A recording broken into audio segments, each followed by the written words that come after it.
M4 TV news కి స్వాగతం. నేటి ముఖ్యాంశాలు.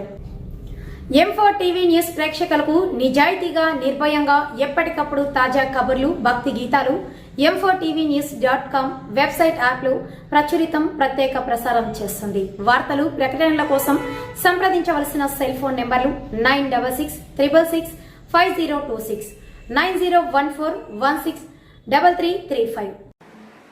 ఓం శ్రీ గురుభ్యో నమః. అందరికీ నమస్కారం అండి. ఈరోజు మార్గశిర మాసం మొదటి గురువారం. కనక మహాలక్ష్మి విశాఖపట్నంలో వేంచేసి ఉన్నటువంటి కనక మహాలక్ష్మి చరిత్ర గురించి మనం ఈరోజు మార్గశిర మాసంలో 4 లక్షల వారాలు ఆవిడకి ప్రీతికరమైనటువంటివి. అందుకని ఏంటంటే మనం ఈరోజు గురువారం, ఈరోజు కనక మహాలక్ష్మి గురించి చరిత్ర తెలుసుకుందాం. ముందుగా గణేశుడు ప్రార్థన. శుక్లాంబరధరం విష్ణు శశివర్ణం చతుర్భుజం ప్రసన్నవదనం ధ్యాయే సర్వవిఘ్నోపశాంతయే. గురుబ్రహ్మ గురుర్విష్ణు గురుర్దేవో మహేశ్వరః గురు సాక్షాత్ పరబ్రహ్మ తస్మై శ్రీ గురవే నమః. ఓం నమో భగవతే వాసుదేవాయ. ఓం నమో నారాయణాయ.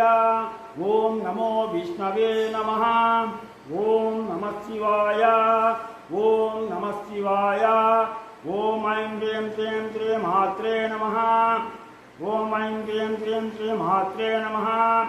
ఈరోజు మార్గశిర మాసం, కార్తీక మాసం, మార్గశిర మాసం గురువారం కనక మహాలక్ష్మికి ఈ గురువారం, మార్గశిర మాసం గురువారం చాలా ప్రీతికరమైనటువంటి రోజు.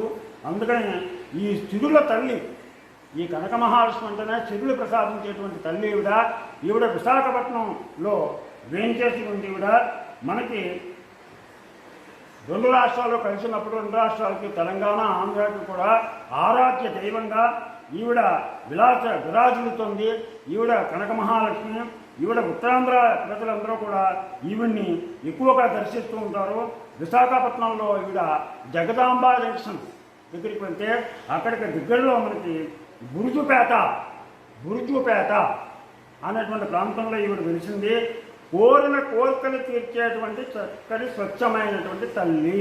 ఒక మాటలు చెప్పాలంటే కోరిన కోరికలు తీర్చేటువంటి కల్పవల్లి అని చెప్పేసి మా అందరం చూడ ఆ కనక మహాలక్ష్మికి నిత్యం కూడా దర్శనం చేసుకుంటూ ఉంటారు. అందులో ఈ మార్గశిర మాసంలో లక్ష్మీ వారంలో విశేషమైనటువంటి పూజలు చేస్తూ ఉంటారు. ఇది అప్పట్లో ఉన్నటువంటి విశాఖపట్నాన్ని పరిపాలించేటువంటి రాజాగారి యొక్క ఎలవేల్పుగా ఉండే ఆవిడ మా కనక మహాలక్ష్మి. రాజావారి కోట బురుజు వద్ద ఈ అమ్మవారు ప్రతిష్ఠించబడ్డారు. కాబట్టి ఆ ప్రాంతాన్ని బురుజుపేట, ఈ బురుజుపేట అని ఎందుకు పేరు వచ్చింది అంటే అక్కడ రాజాగారు ప్రతిష్ఠించారు కాబట్టి, అక్కడ కోట ఉంది కాబట్టి, ఆ కోటకు దగ్గరలో ఈ ఆలయం ఉంది కాబట్టి ఇక్కడ బురుజుపేటగా పెట్టారు. ఇకపోతే 1912వ సంవత్సరంలో బావిలో ఉన్నటువంటి అమ్మవారిని బయటికి తీసి బురుజుపేట వద్ద ప్రతిష్ఠించారు. బావిలో ఉంది ఈవిడ బావిలో ఉండేది. అయితే 1917లో రోడ్ల అభివృద్ధి కోసం అప్పటి స్థానిక మున్సిపల్ అధికారులు ఆటంగా ఉందని చెప్పేసి ఈ అమ్మవారిని విగ్రహాన్ని తీసుకెళ్ళి కొంచెం దూరంలో పక్కన పెట్టారు. వెంటనే ఇలా జరిగేటప్పటికీ అక్కడ విశాఖపట్నం అంతా కూడా ప్లేగు వ్యాధి వచ్చేసింది. ఎప్పుడైతే అమ్మవారిని కదిపారో ఆ కదిపినందువల్ల విశాఖపట్నంలో మొత్తం ప్లేగు వ్యాధి వచ్చేసి జనాలందరూ కూడా 100ల సంఖ్యలో చనిపోవడం మొదలుపెట్టారు. దాంతో విశాఖపట్నం వాసులు అందరూ కూడా అయ్యో మనం ఈ అమ్మవారిని కదపడం వల్ల మనకి అనర్థాలు జరిగాయని చెప్పేసి మామని తీసుకొచ్చేసి మళ్ళా ఎక్కడైతే మొట్టమొదట ప్రతిష్ఠించారో ఆ కోట దగ్గర మళ్ళీ ఇవన్నీ తొలగించిన చోటే ఈ మహాలక్ష్మి, కనక మహాలక్ష్మి అమ్మవారిని ప్రతిష్ఠించడం జరిగింది. అలాగే యథాస్థానంలో ఎక్కడైతే మొట్టమొదట ప్రతిష్ఠించారో అదే యథాస్థానంలో ఈవిడ విగ్రహాన్ని మళ్ళా పునఃప్రతిష్ఠ చేశారు. ఇది దాంతో అప్పటి నుంచి కూడా ఈ ప్లేగు వ్యాధి తగ్గింది. అక్కడ ప్రజలు కూడా సుఖ సంతోషాలతో ఉన్నారు.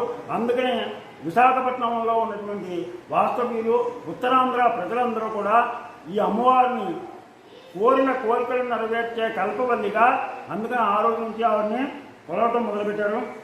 అలాగే ఈ ఉత్తరాంధ్ర ప్రజలందరూ కూడా శక్తి కొలది పూజలు చేసి ఆవిడ యొక్క కృపా కటాక్ష వీక్షణాలు అందుకుంటూ ఉన్నారు. దీనికి ఇంకో కారణం కూడా ఉంది.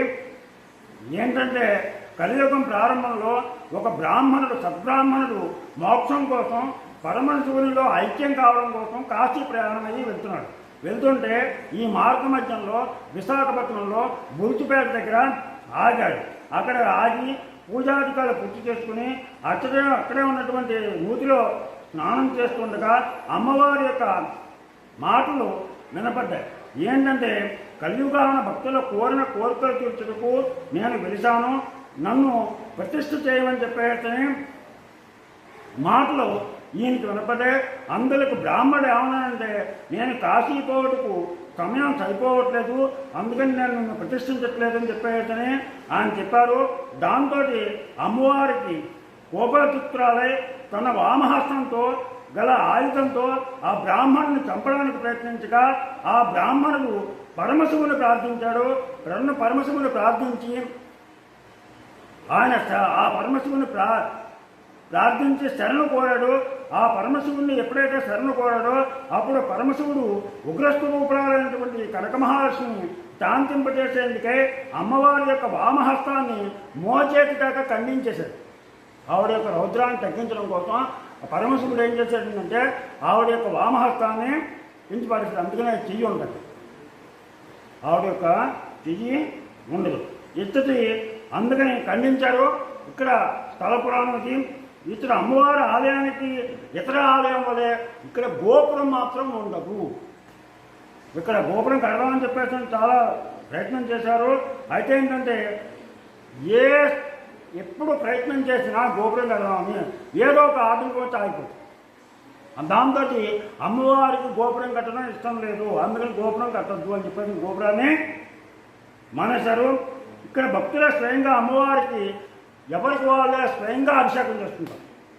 అది ఇక్కడ ఒక ప్రత్యేకత. మనం ప్రతి ఒక్కళ్ళం కూడా మనం వెళ్ళి ఆ అమ్మవారికి అభిషేకం మనం చేసుకోవచ్చు. ఈ ఆలయంలో గలటువంటి బావిని, అమ్మవారిని తీసినటువంటి బావి చుట్టూరా కూడా అష్టలక్ష్మి చిత్రాలని అక్కడ పెట్టారు.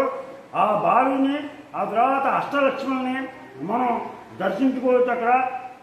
అక్కడికి వెళ్ళినట్లయితే ముఖ్యంగా మార్గశిర మాసంలో భక్తులు విరివిగా ఈ కనక మహాలక్ష్మిని దర్శించుకుంటూ ఉంటారు.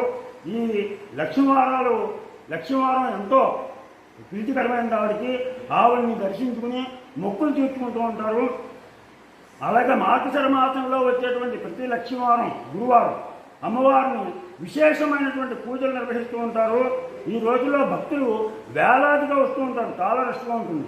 విశేషించి మాసంలో కనక మహాలక్ష్మి అమ్మవారి మాలలను కూడా వేసుకుంటారు. అమ్మవారి మాలలను కూడా వేసుకుని కార్తీక శుద్ధ ఏకాదశి నుండి పుష్యశుద్ధ పాడ్యం వరకు ఈ మాలలను ధరించారు.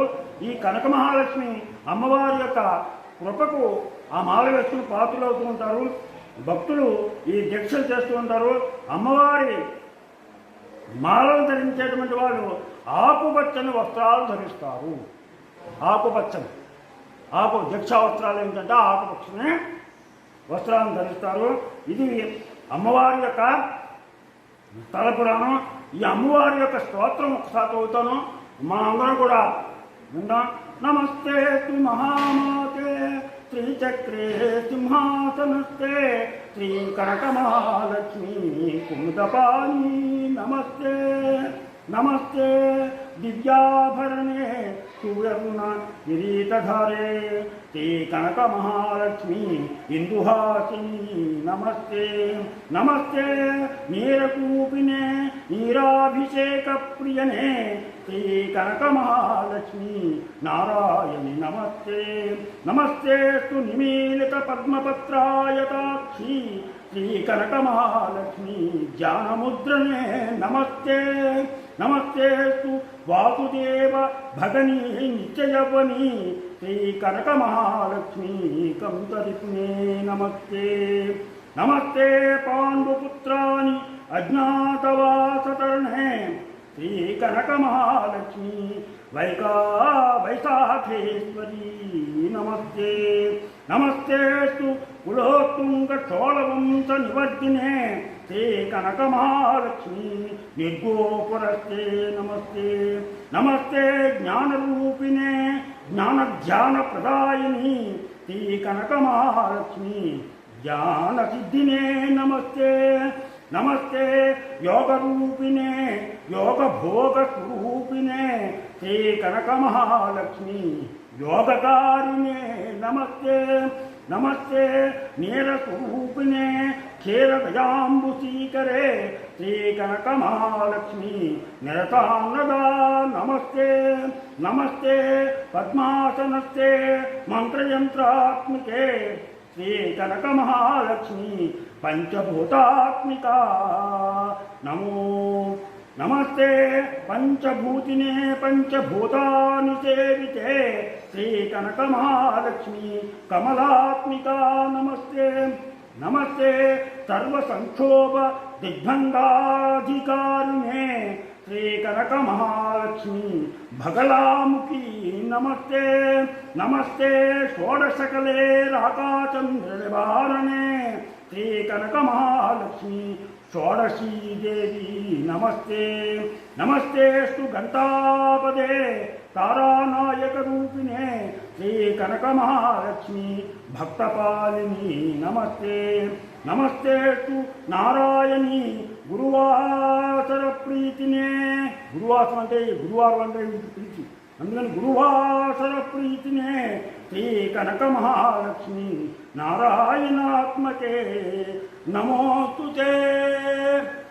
ఈ విధంగా మనందరం కూడా ఈరోజు ఈ కనకమహాలక్ష్మి చరిత్రను తెలుసుకుని ఆవిడ యొక్క స్తోత్రాన్ని మనం విన్నట్లయితే మన యొక్క పాపాలన్నీ కూడా పటాపంచలైపోతాయి. అవకాశం ఉన్నటువంటి వాళ్ళు ఈ విశాఖపట్నం వెళ్ళి బురుజుపేటలో ఉన్నటువంటి ఈ కనకమహాలక్ష్మి అమ్మవారిని స్వయంగా అభిషేకం చేసుకుని ధరించి మీరు మీ కుటుంబం ఆయురారోగ్య ఐశ్వర్యాలతోటి భోగభాగ్యాలతో విరాజురాలను కోరుకుంటూ ఆ అమ్మ కనకమహాలక్ష్మి మీకు సకల శుభాలు కలగజేయాలని కోరుకుంటే మీకు నా ఛానల్ నచ్చినట్లయితే సబ్స్క్రైబ్ చేయని కోరుతూ రాపాద శుభాలు.